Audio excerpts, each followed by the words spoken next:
In today's video, I'm going to show you how to blur face in Filmora 15. If you found this video helpful, please consider liking and subscribing.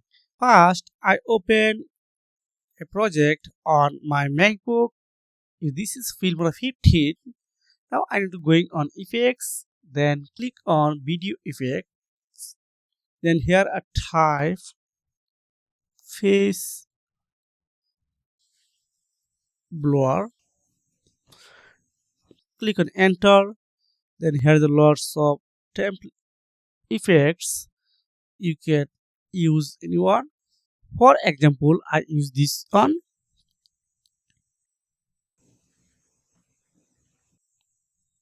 Then keep it your face is on.